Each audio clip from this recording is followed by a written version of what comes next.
Seterusnya, saudara. Ketika Daud berkata Tuhan adalah gembalaku, takkan kekurangan aku, itu sama dengan dia berkata ya bahwa dia sudah puas dengan Tuhan. Dia sudah puas. Ya, ada lagu, sempurnalah kehidupanku sejak kau hadir dalam hatiku. Kau perhatikanku setiap waktu. Oh sungguh indahnya Yesus Tuhanku. Nah, dia udah bilang sempurna.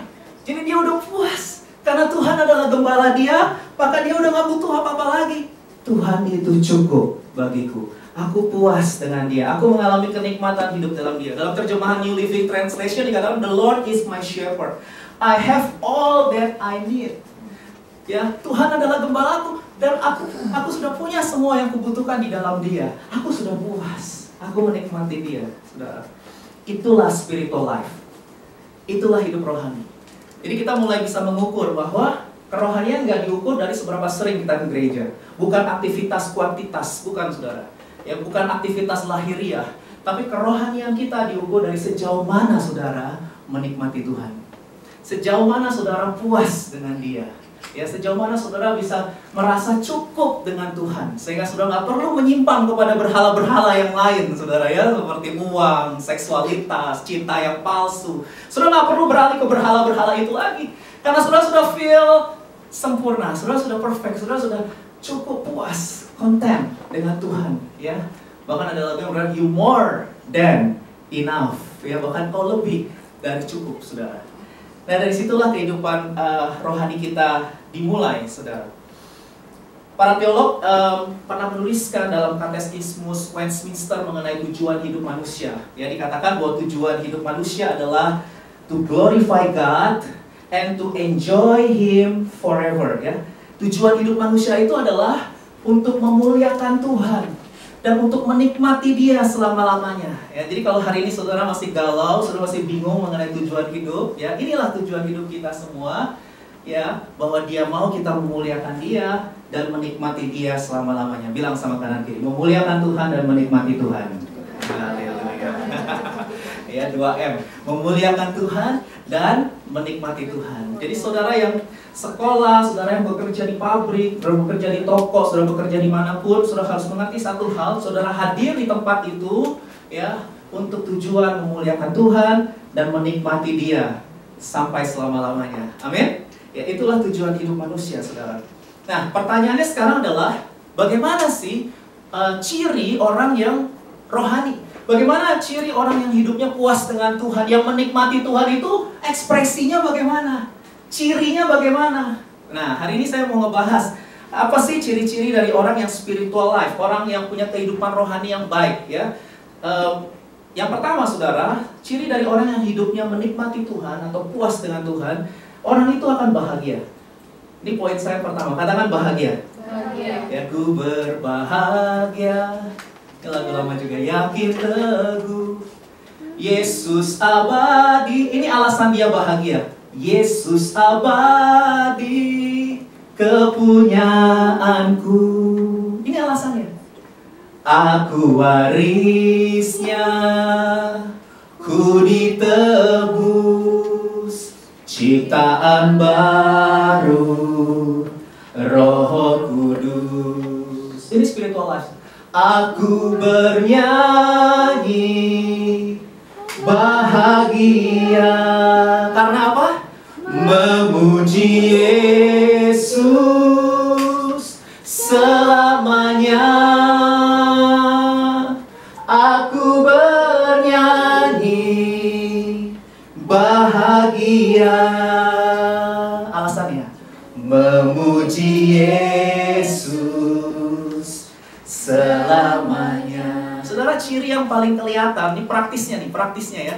Orang yang spiritual, orang yang rohani itu, saudara, adalah orang yang bahagia. Orang yang menikmati Tuhan, orang yang puas dengan Tuhan, itu adalah orang yang bahagia. Berapa banyak dari saudara yang bahagia? Boleh lambaikan tangan tinggi-tinggi. Wah, haleluya. Berarti saudara punya kerohanian yang sehat. Amin? Ya. Tapi coba kita lihat ayatnya, karena kebahagiaan seperti apa yang dimaksud oleh firman Tuhan, ya. Dunia juga bicara tentang happiness, kebahagiaan. Coba kita lihat 1 Petrus pasal 3 ayat 14. Ada sebuah ayat yang menarik menurut saya untuk kita renungkan bersama. Yuk kita baca yuk, 1 Petrus 3 ayat 14, 2, 3. Tetapi sekalipun kamu harus menderita juga karena kebenaran, kamu akan berbahagia. Sebab itu janganlah kamu takuti apa yang mereka takuti, dan janganlah gentar.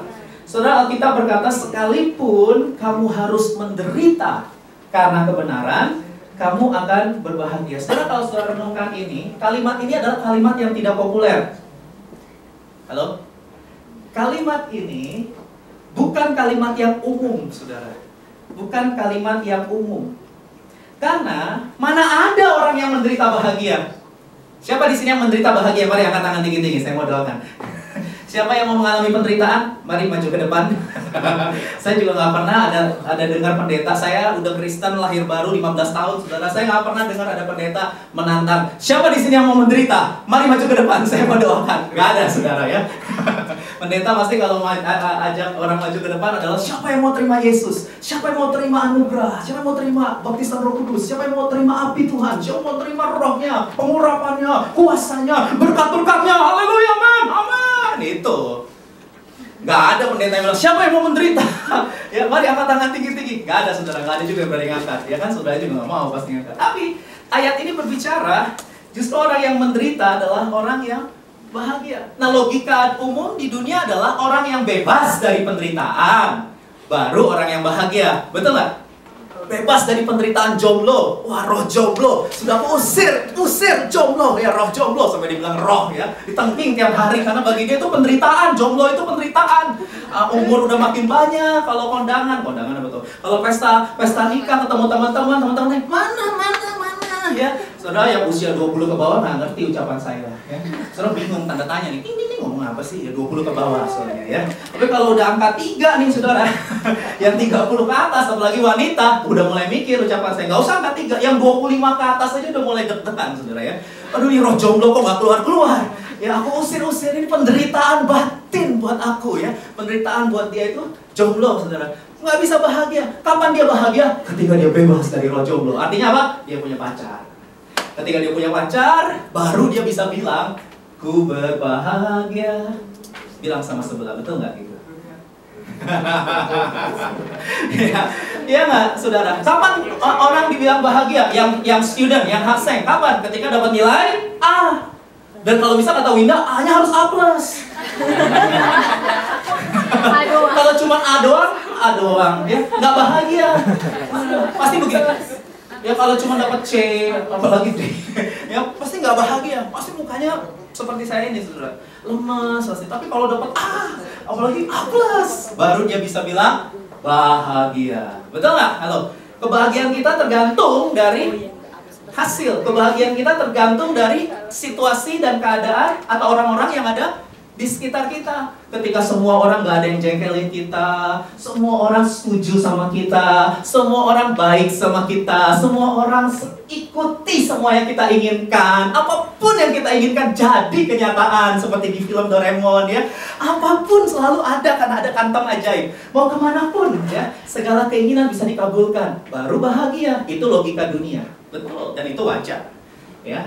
Itu aja, nggak usah beragama, saudara. Yang ateis juga akan bahagia, saudara. Kalau dia bisa dapat rumah, dia bisa dapat gaji yang besar, dia bisa menikah, dia bisa punya anak, dia bisa punya jumlah uang yang besar, dia punya aset yang banyak, punya investasi di mana-mana. Wah, nggak usah percaya Tuhan. Orang ateis juga dia bisa bilang happy, bahagia, saudara. Tapi saudara, saya perlu kasih tahu bahwa Alkitab berbicara prinsip yang berbeda dengan yang diajarkan dan dipercayai oleh dunia. Alkitab berkata, sekalipun kamu juga harus menderita, tapi saudara harus mengerti, bukan sembarang penderitaan, ya. Bukan karena saudara buat dosa, kemudian saudara menderita. Misalnya saudara makan serakah, semua saudara makan, saudara nggak atur, saudara nggak pernah jaga tubuh saudara makan, kemudian saudara sakit. Lalu saudara berkata, salibnya, ya. Bukan, saudara, bukan penderitaan karena keserakahan, karena rakus, karena nggak mau jaga hidup, bukan karena dosa. Tapi Alkitab bilang bukan sembarang penderitaan, tapi menderita karena kebenaran. Siapa kebenaran itu? Yesus. Firman. Itu adalah kebenaran.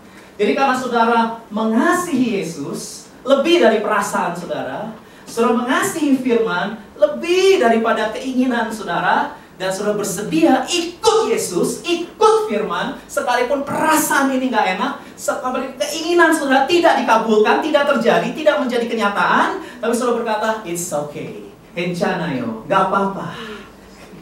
I have decided to follow Jesus, no turning back. Sekalipun jomblo lu, ya, karena selama ini yang suka adalah orang-orang yang gak seiman. Selama ini orang-orang yang datang nembak saudara, orang-orang yang gak seiman. Mereka gak sepadan, mereka gak seimbang. Dan saudara berkata, no, anio. Dan lingkungan saudara menertawakan sama seperti tadi saudara tertawa. Wih bodoh lu, ini cakep, ini cakep. Ya ini gantengnya minta ampun, ini cantik, ayu. Ayu itu bahasa Jawa, yepo. Ini meme satu ini gak ada duanya. Ya. Pyongyang, bahasa Mandarin. Wih, Pyongyang, betul ya. Pyao, jadi cakep. Henry kok kipas-kipas kayak orang Jepang gitu ya. Jadi kipas-kipas, saudara. Ya, haleluya. Apa mana sih? Lupa ya. Jadi, apa mana sih? Oh iya. Jadi saudara sampai hari ini belum merit nih. Usia udah banyak, hari ini belum merit. Semua orang ledek, semua orang tertawain. Tapi bukan karena saudara nggak laku. Laku. Banyak yang suka dan ngejar dan nembak saudara. Tetapi mereka semua tidak seiman. Dan saudara baca Alkitab 2 Korintus pasal 7, janganlah kamu merupakan pasangan yang tidak seiman. Karena gelap dan terang tidak bersatu. Dan saudara berkata, ya Tuhan, yes, Lord. Meskipun orang tuamu, keluargamu, tetanggamu, teman-temanmu semua bilang, bodohnya hari gini, yang penting berbuat baik tahu, ya, yang penting mah baik, ya baik, yang penting baik, ya kan, yang penting baik. Selalu orang pakai atas nama baik, ya kan, yang penting baik, ya. Nanti satu kali mungkin saya mau khotbah, baik versus benar. Ya, waktu cool minggu lalu Ica sudah sharing tentang baik, ya. Baik itu standar siapa yang saudara pakai? Ya, baik standar manusia atau baik standarnya Tuhan? Karena baik standarnya Tuhan belum tentu baik menurut manusia. Ya, tapi saya nggak mau bahas itu. Ya, tapi orang suka bilang yang penting baik, yang penting baik, ya kan? Oh itu yang Kristen aja berantem terus tuh rumah tangganya. Ya pakai begitu deh caranya ya. Itu yang Kristen aja tuh rajin ke gereja tuh mau cerai. Udahlah, nggak apa-apa, fanatik banget sih. Kalau nggak lu kan nggak merit lo, ayo, nggak merit lo. Bang, ayo gimana lu? Umur tambah terus lu. Ayo, diintimidasi saudara. Saudara, itu penderitaan nggak? Penderitaan. Sorry, kalau orang tua saudara open minded, nggak pernah ini, nggak apa-apa. Tapi orang tua Indonesia kan, kita kan orang Indonesia. Orang tua Indonesia kan beda sama bule. Kalau orang Amerika nikah 40-50 nggak ada masalah. Tapi kalau Indonesia budaya kita ditekan-tekan. Nah, saudara tahan nggak mempertahankan firman? Atau saudara akhirnya berkata, give up deh. Yang penting gue merit deh. Dengan alasan gini, humanis. Alasannya humanis. Yang penting gue menyenangkan hati orang tua. Iya, bagus ya. Tapi orang tua saudara nggak menikah sama dia. Saudara yang menikah dengan dia. Dan pernikahan itu ya satu tiket seumur hidup. Tidak boleh ada perceraian. Dan saudara nggak bisa hanya dengan alasan itu. Meskipun saya tahu, saya lihat wajah saudara anak berbakti semua sama orang tua. Tapi saudara harus mengingat firman Tuhan, kebenaran Tuhan. Ya, mungkin itu, atau mungkin nggak ada urusan dengan jomblo ya, karena saya tahu saudara semua oke-oke aja dengan hal itu. Itu bukan sebuah area yang itu bukan. Nggak usah ngomong tentang pasangan hidup lah deh. Saya sudah bebas di area itu. Yeah. Tapi mungkin ada area lain, saudara. Area uang. Ada cukup banyak orang yang menghalalkan segala macam cara dan pakai cara-cara kotor bahkan dalam bekerja, dalam berbisnis demi mendapatkan uang.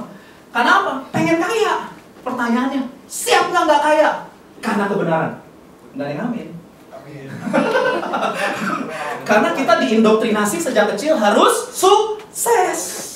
Dari kecil ada beberapa orang tua yang suka begini nih sama anaknya. Ininya lu harus sukses, terus jadi orang, gituin anaknya. Ya, bukan di sini. Saya pernah tegur sama orang tua itu, nggak boleh gitu caranya. Iya, supaya dia sukses, supaya dia kaya. Orang Kristen tuh. Tapi yang tonjolkan adalah sukses, dan sukses yang ada dalam pandangan adalah tonton. Duet lagi, saking semangatnya. Bersedia nggak saudara nggak kaya? demi kejujuran. Gak ada yang amin. Karena kita semua pengen kaya. Maksud saya kaya secara materi. Sebenarnya nggak masalah saudara dengan kaya. Ya, Alkitab juga ngomong berkat Tuhan yang menjadikan kaya. Tapi susah payah tidak akan menambahinya. Artinya kalau blessings, kalau berkat dari Tuhan itu nggak akan membuat saudara hidup dalam jalan-jalan yang kacau. Nggak akan saudara. Nggak akan ada korban mengorbankan, nggak ada. Kalau berkat dari Tuhan, kekayaan dari Tuhan, itu pasti akan membuat kita bisa menikmati Tuhan, menikmati hidup, menikmati family kita, menikmati hubungan kita. Nggak perlu ada yang dikorbankan. Tapi berapa banyak orang demi kekayaan mengorbankan orang tua, demi kekayaan mengorbankan teman. Sudah tidak ada persahabatan lagi di antara kita. Demi ini, karena bisnis persahabatan hancur, karena bisnis keluarga cerai, keluarga berantakan. Oh banyak saudara. Jangan pikir nggak ada, banyak, tapi bukan di sini. Haleluya. Ya, karena di sini semua sudah kaya. Amin. Ya, tapi saudara akan menghadapi pergumulan-pergumulan itu. Ya, hal-hal yang paling sulit untuk seseorang mempercayakan pada Tuhan itu relationship, money, saudara, karakter. 3 hal itu yang paling susah untuk kita serahkan ke Tuhan. Kalau yang lain-lain kita masih oke lah, ya kalau ke gereja masih oke lah, baca Alkitab, berdoa tiap hari masih oke lah kalau begitu. Ikut persekutuan masih oke lah kalau cuma itu mah. Tapi kalau disuruh mempersembahkan uang, ya disuruh merelakan relationship saudara putus karena orang ini ngajak free sex, pasangan saudara, pacar saudara ngajak free sex dan saudara berkata tidak, dan pasangan saudara berkata kalau gitu, kita putus. Nah berapa banyak orang jangan tinggalkan aku. Ya apalagi kalau yang dia BTT, butuh kaki tayang. Wah, saudara, kemarin ilustrasinya Ocha membuat kita bingung semua. Apa maksudnya itu handphone dibeli, SIM-nya lupa tuh saya.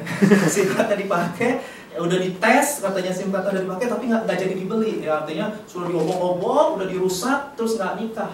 Sebenarnya diobok-obok aja udah salah ya. Masalah nikah nggak nikah itu udah kacau. Tapi ada banyak orang yang saudara demi sang kekasih, aduh saya takut diputus, udah deh saya relakan deh, akhirnya korbankan lagi kebenaran.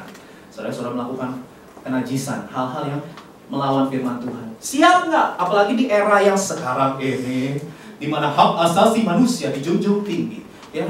Mereka selalu berkata, yang penting nggak dipaksa, suka sama suka, nggak dipaksa, nggak ada tekanan. Kenapa saya mau jadi LGBT, saya mau jadi apapun?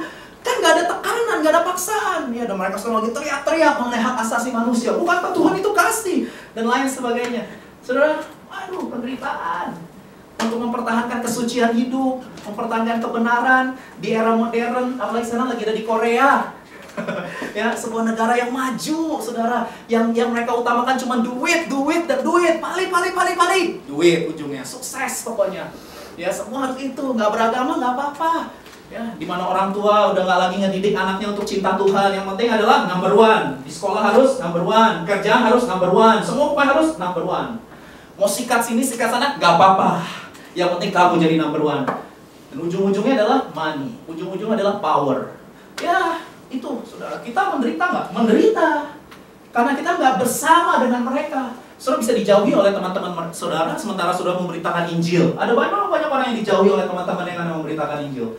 Karena memberitakan Yesus, langsung ngomongin Yesus, suci, ngomongin Yesus. Saya sering lihat hal-hal seperti itu di Indonesia, saudara ya, bukan di sini. Dan mereka nggak bisa terima ngomongin, udah nggak usah ngomongin agama lah di sini. Oh saya tidak ngomongin agama, saya ngomongin Yesus. Ya sudah, sudah kalau nggak mau juga tidak apa-apa. Kalau itu kita musuhan aja kalau ngomongin Yesus dulu. Musuhan gini atau gini sih? Saya lupa itu waktu TK. Ada berapa banyak orang udah nggak berani nginjil deh, nggak berani nginjil. Kenapa nggak berani nginjil? Karena takut ditolak.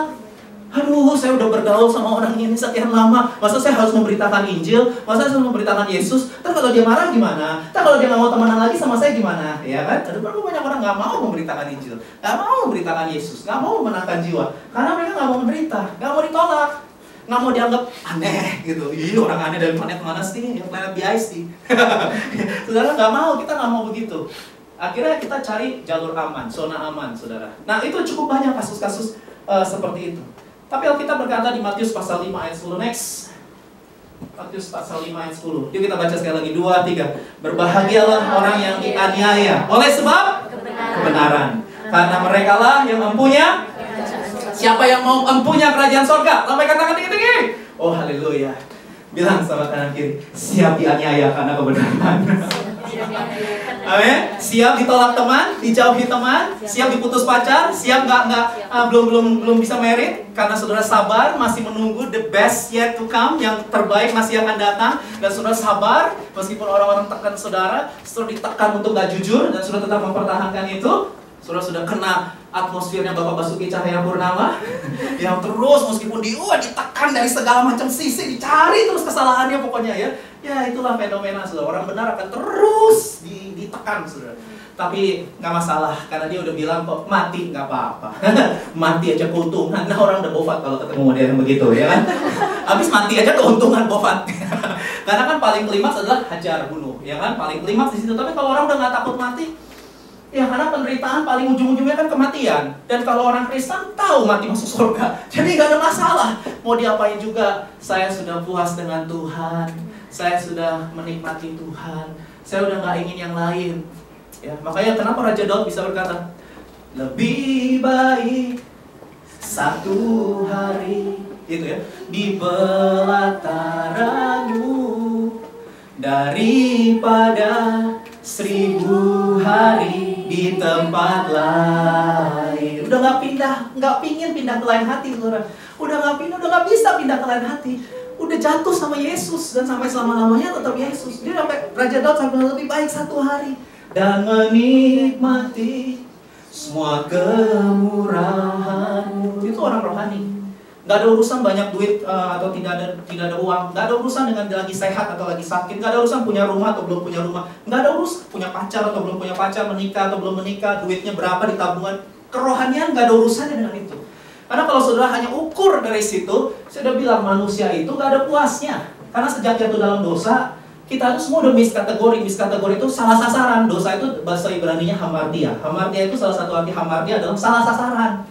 Karena sasaran yang benar adalah memuliakan Tuhan, menikmati Tuhan. Yang lain-lain itu nanti dijadiin bonus. Pasti seorang yang memuliakan Tuhan adalah seorang yang jujur. Seorang yang memuliakan Tuhan adalah seorang yang bisa dipercaya. Dan kalau dia kerja, pasti kerjanya benar. Dan otomatis yang namanya uang, yang namanya bonus, yang namanya promosi akan mengikuti dia. Bukan dia yang kejar, tapi berkat yang kejar dia. Kenapa? Karena yang dia utamakan adalah Tuhan. Nah saudara, jadi saudara nggak perlu takut miskin dalam hal itu. Ya, nggak perlu. Lakukan saja firman, kerjakan saja yang terbaik dalam hidup saudara. Sampai pun saudara mengalami penganiayaan dari orang, saudara dikatakan berbahagia dan punya kerajaan surga. Saudara, kata bahagia ini cukup menarik buat saya. Bahagia di sini pakai kata Yunani makarios. Nah, saya cek artinya makarios itu adalah gini: kebahagiaan yang dari Tuhan, yang menyentuh kepuasan batin karena bisa melakukan kehendak Tuhan. Ini keren banget nih definisi makariosnya. Saya pikir bahagia di sini karena banyak uang, ya karena semuanya baik, nggak ada orang-orang menyebalkan, nggak ada orang-orang yang nggak ada hubungan sama situ sama sekali. Makarios, bukan makariso ya. Makariso, ada yang bingung juga, udah bahasa itu nggak penting, nggak mau pengaruh keselamatan. Nah saudara, makarios, ya kebahagiaan yang dari Tuhan yang menyentuh kepuasan batin. Kenapa dia mengalami puas batin? Apakah karena dia menikah, karena dia punya anak, karena dia punya banyak uang? Enggak ada hubungan sama itu. Enggak ada hubungan yang nggak nyambung. Enggak. Dia bahagia, dia puas karena dia bisa memenuhi kehendak Tuhan. Makarios. Dan begitu saya cek bahasa asli bahagia itu kayak begitu, langsung ingat Yesus. Ya, langsung ingat Yesus. Karena Yesus, saudara, hidupnya sampai ada sebuah judul khotbah Natal sekian lama waktu saya SMP atau SMA, saya lupa. Dilahirkan untuk menderita, itu khotbah Natal. Judulnya. Dilahirkan untuk menderita. Yang gereja tua itu memangnya. Judulnya dilahirkan untuk menderita. Terus si pendetanya khotbah, Yesus itu menderita, saudara. Allah sang pencipta jadi ciptaan itu aja udah, kita aja disulap jadi dogi kan nggak mau kan, jadi dogi kan, kok dogi ya kan, nggak mau kita jadi dogi. Kenapa? Karena kita merasa lebih jijik ya, kelasnya beda dong, manusia padahal sama-sama ciptaan, cuman memang beda, kita gambar Allah dia bukan. Nah tapi ini sang pencipta jadi ciptaan dikandung 9 bulan dalam rahim, itu penderitaan. Lalu 30 tahun hidupnya Yesus menderita, dan klimaksnya sudah dia harus mengalami kayu salib. Tapi kalau saudara tanya Yesus bahagia nggak? Yesus nangis nggak? Nangis. Yesus menderita nggak? Menderita, saudara. Yesus sakit nggak? Sakit. Jangan bilang Yesus kebal karena dia Allah sejati. Enggak, dia juga manusia sejati. Dia sakit, ditolak, difitnah, dihamanya. Tapi kalau menurut at the end, dia bahagia kan? Dia bahagia. Karena dia bilang apa? Makananku ialah, kebahagiaanku ialah melakukan kehendak Bapa. Asal aku bisa melakukan kehendak Bapa, itu cukup buat aku. Itu makarios. Itu keren banget bahasa Yunaninya, saudara. Wah, saya ketika baca itu jadi wow. Jadi khotbah di bukit itu kan berbagai orang yang miskin, itu semua pakai kata makarios. Ya, mungkin satu hari nanti bisa share tentang itu. Paulus juga saudara mengalami penderitaan. Udah tahu ya Paulus ya, karena memberitakan Injil masuk penjara dan tapi dia tulis apa? Sukacita. Bersukacitalah senantiasa. Ditulis bersukacita senantiasa di penjara, tulisnya Filipi, surat Filipi. Paulus lagi di penjara, tapi dia tulis bersukacitalah. Kok bisa? Karena Paulus tahu dia sedang melakukan kehendak Tuhan. Nah, hari ini saudara bagaimana? Saya berdoa kita semua juga tahu posisi kita hari ini sedang melakukan kehendak Tuhan. Oleh karena itu kita bisa berkata, ku bahagia, aku bahagia. Saya boleh minta tolong Pak Yaris maju. Saya rasa kering loh. Ya kalau ya, boleh maju ya. Poin saya kedua yang terakhir ini yang sudah terakhir kok Pak Yaris ya. Yang terakhir. Saudara, orang yang rohani itu yang bagaimana sih? Orang yang rohani itu apakah karena dia rajin gereja? Apa karena dia setiap kali ditanya apa kabar, haleluya. Ya gimana sekolah, haleluya. Ya gimana kerjaan, haleluya. Ya, apakah itu orang yang rohani karena selalu ngomong haleluya, Tuhan memberkati? Enggak. Kerohanian kita nggak diukur dari itu. Enggak. Kerohanian kita diukur dari apakah kita bahagia. Dan bahagianya bukan karena dapat ini, dapat itu, nggak dapat ini. Kita bahagia karena melakukan kehendak Tuhan. Titik. Nggak ada urusannya masih jomblo, nggak laku, belum merit, belum punya tabungan sekian juta, sekian ratus juta, sekian M, sekian triliun. Nggak ada urusan dengan itu. Kenapa kamu bahagia? Karena aku sedang menyenangkan hatinya. Apa itu? Ya, orang dunia akan bilang tong. Ngomong apa kamu itu? Belum makan obat ya? Orang dunia kan belum makan obat. Kamu belum jadi orang tahu? Ya, kamu kalau belum punya rumah, belum punya ini, belum jadi orang. Dan kita selama ini jadi apa? Aduh, doktrin dunia jahatnya minta ampun ya. Sampai banyak orang bunuh diri karena mereka merasa udah nggak berharga. Kenapa nggak berharga? Karena nggak punya yang mereka targetkan. Nggak bisa dapat A+, nggak bisa dapat pacar, nggak bisa dapat uang yang banyak, dipecat dari kerjaan, merasa fail, gagal semua. Dan dia tidak menemukan lagi alasan untuk dia hidup. Dan dia tidak bunuh diri. Salah sasaran. Nah, hari ini kita ngerti. Yang kedua sekarang B yang kedua. Tadi B pertama bahagia. B kedua, orang yang rohani itu adalah orang yang berbuah. Katakan berbuah. Ciri kedua dari orang yang rohani, yang hidupnya puas dengan Tuhan, yang hidupnya menikmati Tuhan, itu adalah dia berbuah. Yohanes 15 ayat 4, 5, dan 8, ayat terkenal, ada lagunya juga ya. Kita Sunday School. Ya, kita baca ya, 2, 3. Tinggallah di dalam aku dan aku di dalam kamu, sama seperti ranting yang tidak dapat berbuah dari dirinya sendiri kalau ia tidak tinggal pada pokok anggur, demikian juga kamu tidak berbuah jikalau kamu tidak tinggal di dalam aku. Akulah pokok anggur, kata Yesus, dan kamulah ranting-rantingnya. Barang siapa tinggal di dalam aku dan aku di dalam dia, ia berbuah banyak. Sebab di luar aku, kamu tidak dapat berbuat apa-apa. Dalam hal inilah Bapakku dipermuliakan, yaitu jika berbuah banyak. Dan dengan demikian kamu adalah murid-muridku. Saudara, Tuhan Yesus berkata bahwa pada saat kita tinggal di dalam Dia, Dia di dalam kita, maka kita pasti akan berbuah. Jadi goalnya bukan bertumbuh. Ada banyak orang, aduh gereja ini membuat saya bertumbuh. Ya wah, orang ini membuat saya bertumbuh rohaninya. Bertumbuh itu bagus, tapi bukan itu goalnya kekristenan, bukan bertumbuh saja. Goal kekristenan, goalnya bukan bertumbuh saja, tapi harus berbuah. Alkitab nggak pernah ngajarin sukses, nggak ada kata sukses di Alkitab. Alkitab ngajarin kata berbuah. Berbuah, itu urusannya apa?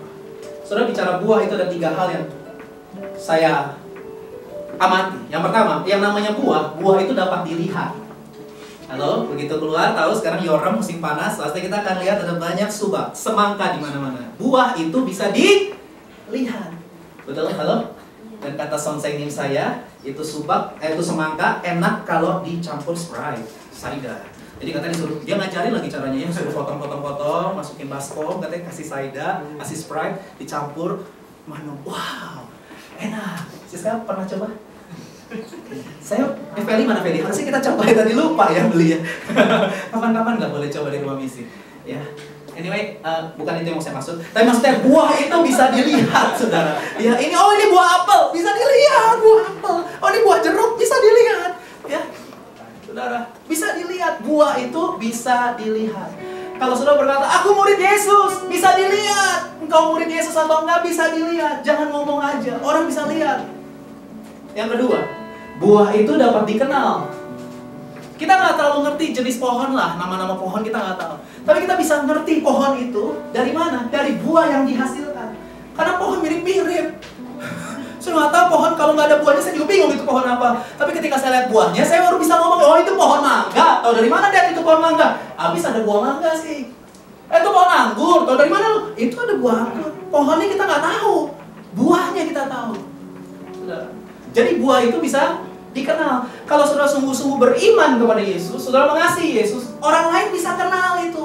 Ih, kok kamu mirip? Nah, Kristen itu artinya mirip Yesus. Saudara, mirip Yesus ya, meskipun nggak berjambut dan berambut panjang. Nah, sekarang lagi model tublok ya. Tapi saya belum. Tunggu ya. Di beberapa bulan lagi saya akan tapi bukan itu, saudara. Nah, berarti kita jadi kayak Yesus gitu, naik unta, ya, tinggalnya di Yerusalem, Nazaret. Saya udah pernah ke Israel, ampun panasnya, saudara ya, 40 derajat di sana waktu itu. Anyway, bukan masalah itu, tapi maksudnya Israel juga serem, banyak tentara di mana-mana. Jadi bukan berarti kalau mau menjadi murid Yesus, yuk tinggal di Yerusalem, yuk semuanya tinggal di Nazaret, bukan Nazaret. Yuk semua ke Bethlehem, ke Nazaret, yuk, serem di sana, saudara, teror, ya. Serem, tentara di mana-mana. Bukan, nggak ada hubungannya sama itu. Tapi itu bicara tentang karakter Yesus. Menjadi murid Yesus artinya kita meneladani Dia, dan itu bisa dikenal. Yang ketiga, buah itu selalu untuk orang lain. Gak ada buah apel menikmati dirinya sendiri, saudara. Siapa yang menikmati apel? Siapa yang menikmati jeruk? Kita. Yang makan kan kita, bukan dia. Ya, buah itu selalu untuk orang lain. Yang menikmati bukan diri dia. Yang menikmati adalah orang lain. Nah, saudara, itulah kehidupan yang menyenangkan hati Tuhan. Ketika kita berbuah, ini nggak bicara tentang diri kita jadi lebih kaya, ya, diri kita jadi lebih sukses, diri kita jadi lebih hebat, nggak. Tapi ketika kita berbuah, itu artinya apa yang bisa kita bantu untuk orang lain, sehingga orang itu bisa jadi lebih baik dari sebelumnya. Dan percayalah, kalau saudara banyak berpikir seperti itu, saudara nggak perlu khawatir dengan apapun juga. Karena sementara saudara bantu orang lain, Tuhan angkat saudara juga naik. Yesus kan hidupnya gitu, nggak pernah mikirin diri sendiri. Dia merendahkan diri sampai mati di atas kayu salib. Tapi ketika Yesus melayani orang lain, Filipi pasal 2 ayat 9-10 berkata gini, sebab itu Allah sangat meninggikan dia dan mengaruniakan kepadanya nama di atas segala nama. Yesus nggak pernah minta itu. Yesus cuma hidupnya untuk orang lain. Tapi sementara dia melayani orang lain, sementara dia menyembuhkan orang lain, sementara dia selalu pikirin orang lain, Allah tidak pernah menutup mata.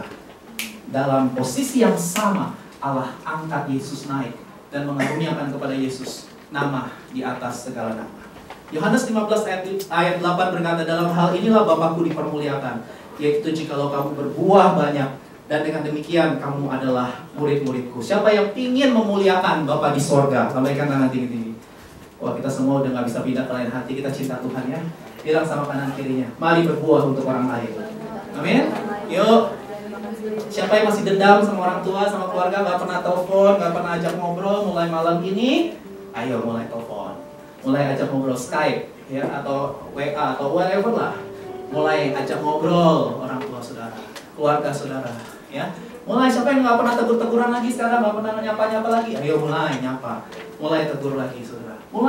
Mulai perhatikan orang lain. Lihat, hidup saudara akan sangat berbeda ketika saudara udah lagi mikir, aduh gue belum married, aduh gue belum kaya, aduh gue belum punya rumah. Aduh, kalau saudara lepaskan itu semua dan saudara mikirin apa ya yang bisa saya lakukan untuk mensejahterakan orang lain, ya. Kalau Pak Ahok dia bilang untuk mensejahterakan bangsa Indonesia, saya nggak bisa jadi bisnismen. Berapa duit yang bisa dikasih bisnismen untuk menolong orang? Nggak banyak. Tapi kalau saudara mau mensejahterakan banyak orang, jadilah pejabat. Karena ketika saudara jadi pejabat, saudara bisa keluarkan sebuah keputusan Dan saudara punya dananya, karena itu dana negara, dan saudara bisa sejahterakan begitu banyak orang dibanding saudara jadi bisnismen. Makanya dia bilang, saya kutip beliau, karena bapaknya beliau bilang, lo mau bikin orang lain sejahtera, mau Pak? Jadi pejabat. Waktu dia masih muda, bapaknya bilang, lo harus jadi pejabat kalau mau sejahterain orang lain. Ya tapi nggak gampang jadi pejabat di Indonesia. Harus punya filosofi, mati adalah keuntungan. Karena banyak orang yang nggak mikirin orang lain, mikirin kekayaan sendiri. Itu Indonesia. Tapi kita terus berdoa supaya orang-orang seperti Pak Jokowi, orang-orang seperti Pak Basuki boleh terus konsisten mempertahankan kebenaran dan bisa melahirkan orang-orang lain. Saya tahu butuh satu generasi, mungkin saya bukan pesimis sih, kayaknya butuh satu generasi untuk benar-benar melihat Indonesia baru. Tapi nggak masalah satu generasi pun, kita mau keep doing, kita mau terus lakukan. Ya, revolusi mental, lakukan aja. Dimulai dari hal-hal yang kecil, mulai dari diri kita sendiri. Mari mulai sejahterakan orang-orang yang ada di sekitar saudara. Mari sejahterakan mereka, nggak cuma bicara duit, sejahterakan bicara sudah memberi perhatian, sudah doain, sudah tanya kabarnya, dan atau apa yang lain sebagainya. Atau ajak makan saya setelah ini juga boleh, sejahterakan saya maksudnya. Ada yang lain maksudnya. Oke, jadi hari ini kita belajar dua hal, saudara. Orang yang spiritual, orang yang punya kehidupan rohani yang sehat, ukurannya dua. Yang pertama, dia bahagia karena melakukan kehendak Tuhan. Yang kedua, dia berbuah.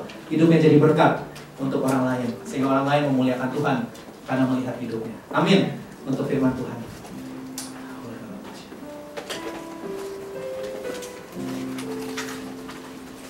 Terima kasih Tuhan untuk firman-Mu hari ini. Kami mengucap syukur Tuhan, kami mulai diajar perkara yang simple, kami sangat mendasar dan sangat penting untuk kami punya kerohanian yang sehat Tuhan. Karena Engkau sudah lebih dulu mengasihi kami, anugerah-Mu begitu besar dalam hidup kami. Dan Tuhan, kami mau Tuhan belajar Tuhan untuk meresponi kebaikan anugerah-Mu Tuhan. Dengan kami boleh menyatakan kepada orang-orang yang ada di sekitar kami bahwa kami bahagia mempunyai Engkau Tuhan. Engkau cukup buat kami.